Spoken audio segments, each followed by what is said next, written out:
नमस्कार, आप सभी का स्वागत है। आप देख रहे हैं न्यूज 24 और मैं हूं आपके साथ अंजलि आनंद। बुलेटिन की शुरुआत करेंगे इस वक्त की बड़ी खबर के साथ। अनुच्छेद 370 पर सुप्रीम कोर्ट में सुनवाई, लोकतंत्र बहाली पर केंद्र का जवाब दाखिल। केंद्र सरकार किसी भी समय चुनाव के लिए तैयार है। वोटर लिस्ट करीब करीब तैयार है। सुप्रीम कोर्ट ने लोकतंत्र बहाली पर केंद्र से जवाब मांगा था। तो वोटर लिस्ट करीब करीब तैयार है, ये केंद्र सरकार से जवाब दिया गया। सुप्रीम कोर्ट ने लोकतंत्र बहाली पर केंद्र से जवाब मांगा था। अनुच्छेद 370 पर सुप्रीम कोर्ट में सुनवाई। इस वक्त की अहम खबर बता रहे हैं, सुनवाई चल रही है। लोकतंत्र बहाली पर केंद्र का जवाब दाखिल किया गया और केंद्र सरकार की तरफ से कहा गया कि किसी भी समय चुनाव के लिए तैयार है। तमाम जानकारी के साथ हमारे साथ प्रभाकर मिश्रा लाइव जुड़ चुके हैं। प्रभाकर, सुनवाई हो रही है, बड़ी बात यह है कि केंद्र की तरफ से जवाब दाखिल किया गया है। प्रभाकर,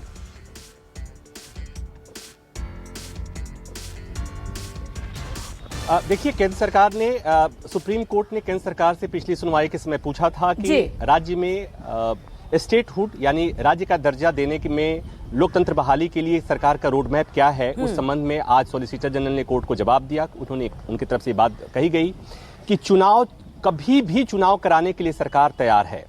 अब इस चुनाव में वहां पर त्रिस्तरीय चुनाव होने हैं, तो सरकार की तरफ से कहा गया कि कॉल लेना है चुनाव आयोग को, क्योंकि वोटर लिस्ट भी करीब करीब तैयार हो चुकी है और सरकार कभी भी चुनाव कराने को तैयार है। दूसरी एक अहम बात आई, वो ये कि स्टेटहुड, एक तो हो गया कि चुनाव की बात, दूसरा स्टेटहुड, राज्य में को पूर्ण राज्य का दर्जा और राज्य का स्टेटस बहाली के संबंध में कितना समय लगेगा, इस संबंध में सॉलिसिटर जनरल ने कहा कि इसमें थोड़ा वक्त लग सकता है। मतलब राइट नाउ गवर्नमेंट इस पोजीशन में नहीं है कि जम्मू कश्मीर को राज्य का दर्जा दे दिया जाए। तो दो बातें हुई। पहली बात ये कि चुनाव कराने के लिए सरकार तैयार है, किसी भी समय चुनाव कराने के लिए तैयार है, कॉल चुनाव आयोग को लेना है। दूसरा, राज्य में लोकतंत्र बहाली और राज्य का स्टेटहुड, राज्य का दर्जा मिलने में कितना समय लगेगा, इसमें केंद्र सरकार की तरफ से कहा गया कि अभी सटीक जानकारी इस संबंध में नहीं दी जा सकती, इसमें थोड़ा वक्त लग सकता है। और ये बातें जब सॉलिसिटर जनरल बता रहे थे तो उन्होंने ये भी बताई कि अनुच्छेद 370 हटने के बाद जम्मू कश्मीर में किस तरह से स्थिति बदली है, किस तरह से वहां पर्यटकों की आवक बढ़ी है, उनकी संख्या बढ़ी है। और आंकड़ों के द्वारा उन्होंने ये भी कहा कि 97.2%, बार बार ये बातें होती थी कि जम्मू कश्मीर में पत्थरबाजी की घटनाएं लगातार बढ़ती जा रही हैं। तो उसमें केंद्र सरकार जो बार बार ये कही कि 370 हटने के बाद वहां चीजें किस तरह से सकारात्मक तौर से बदली हैं, उसमें सॉलिसिटर जनरल ने अभी जो उन्होंने दिया, उन्होंने एक तो बात कही कि 97.2% पत्थरबाजी की घटनाओं में कमी आई है। और दूसरी बात ये कि वहां पर जो पर्यटकों के जाने की जो तादाद है, विजिट है, वो संख्या लगातार बढ़ रही है, आतंकवादी घटनाएं कम हो रही हैं। एक बात और महत्वपूर्ण है उसमें ये हमारे दर्शकों के समझने के लिए कि यहाँ जब सुप्रीम कोर्ट में मामला आया था तो चुनौती दी गई थी कि जम्मू कश्मीर से जब विशेष राज्य का दर्जा वापस लिया गया, अनुच्छेद 370 हटाया गया, तो वो सही था या गलत था। सुप्रीम कोर्ट ने सुनवाई के क्रम में बात कह दी थी कि सुप्रीम कोर्ट केवल इस मसले पर विचार करेगा कि अनुच्छेद 370 का हटाया जाना संवैधानिक रूप से सही था, वो प्रक्रिया का पालन हुआ था या नहीं हुआ था।